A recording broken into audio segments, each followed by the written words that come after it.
এই যে একজন কমেন্ট করছে, আমার সম্পর্কে খুব ভালো জানে, আমি কি কাজ করি, কোথায় কাজ করি, কিসের কাজ করি, সব সে জানে।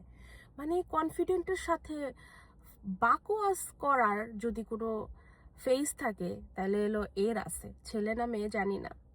যাই হোক, আমি কখনোই কোথাও বলি নাই আমি কি কাজ করি, কিসের কাজ করি।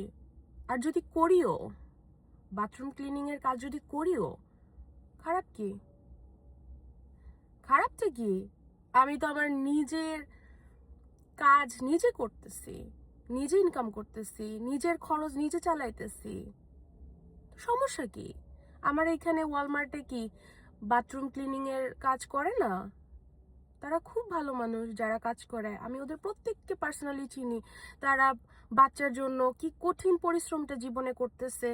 এখানে অনেক মেয়েরা কাজ করে বাথরুম ক্লিনিং এ যে কোনো ক্লিনিং এ কাজ করে। তাদের 3টা 4টা করে বাচ্চা, সিঙ্গেল মাদার, সিঙ্গেল ফাদার, বাচ্চাদেরকে খাবার দাবার, একটা ভালো লাইফ প্রোভাইড করতেছে। সো সমস্যা কি? ও, সমস্যাটা হইল আপনাদের মতো কিছু মানুষ যারা নিজের বহুত বড় হনু মনে করে, আর দিন শেষে হইল মানুষের পিছনে পড়ে থাকে। মানে মাতব্বর আসছে, ও তার থেকে কি এক্সপেক্ট করো, সে তো বাথরুম ক্লিনিং এর কাজ করে।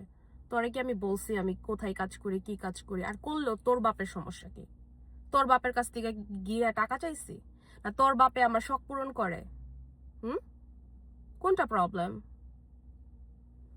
অসভ্যগুলা, মানে অসভ্যগুলার ভিডিও ভালো লাগবে না, অসভ্যগুলা ভিডিও দেখবে, আবার অসভ্যগুলা আইসা কমেন্টও করবে। মানে like why am I so important to in your life?